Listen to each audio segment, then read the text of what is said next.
திண்டுக்கல்லில் அதிமுக வழக்கறிஞர் பிரிவு இணை செயலாளர் உதயகுமாரை திமுகவினர் தாக்கியுள்ளதாக தகவல் வெளியாகியுள்ளது. அமைச்சர் ஐ பெரியசாமியின் இல்ல உதவியாளர் சுபாஷ் மற்றும் காவல்துறையினர் கடுமையாக தாக்கியுள்ளதாக தெரிவித்துள்ளனர்.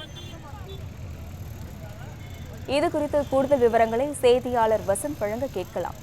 வணக்கம் வசந்த், விவரங்கள். வணக்கம் அஸ்வினி.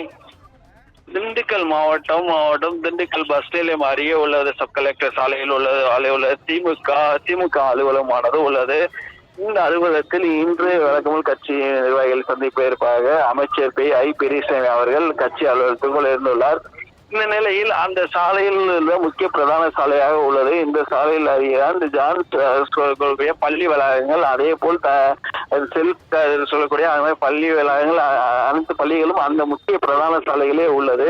இந்த சாலையில் இருக்கக்கூடிய சாலையில் மரங்களானது ஒரு 3 வருஷம் பெற்றிருந்த நிலையில் அந்த மரங்களை அகற்றக்கூறி அதிமுகவின் கிழக்கு மாவட்ட இணை வழக்கறிஞர் சங்க செயலாளர் சென்றுள்ளார். அப்போது அவரை தாக்கியதாக தான் இந்த குற்றச்சாட்டாக இருந்துள்ளது.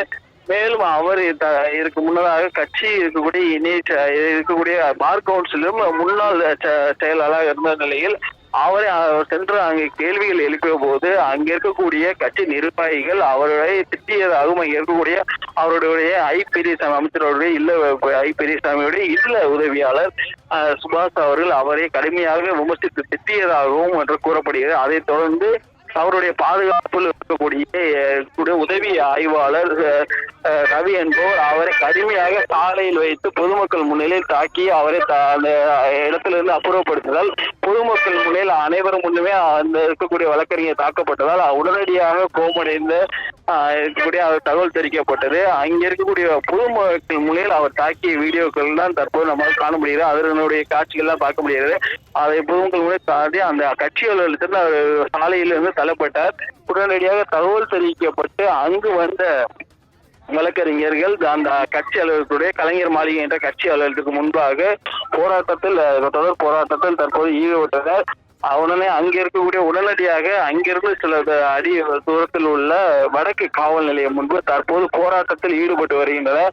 அவர்கள் மீது உடனடியாக வழக்கு பதிவு செய்ய வேண்டும் என்று கிட்டத்தட்ட 50க்கும் மேற்பட்ட வழக்கறிஞர்கள் தற்போது சாலை முறையில் கோஷங்கள் எழுப்பி அவர்கள் மீது உடனடியாக வழக்கு பதிவு செய்ய வேண்டும் என்று பல்வேறு வலியுறுத்தி உடனடியாக சாலை முறையில் தற்போது ஈடுபட்டுள்ளனர். இந்த சம்பவம் தற்போது பெரும் பரபரப்பை ஏற்படுத்தும் இருக்கக்கூடிய ஒரு நிர்வாகியை ஒரு வழக்கறிஞர் அவர்களே தற்போது தாக்கிய சம்பவமானது பெரும் பரபரப்பை ஏற்படுத்தல. மேலும் தற்போது வழக்கறிஞர் அந்த தர்ணாவில் மட்டும் இல்லாமல் சாலை முறையில் விட்டு இருக்கக்கூடிய காவல் நிலையம் முன்பு தற்போது ஈடுபட்டு வந்ததால் பெரும் பரபரப்பான சூழ்நிலை தற்போது நிலவி வருகிறது. அஸ்வினி,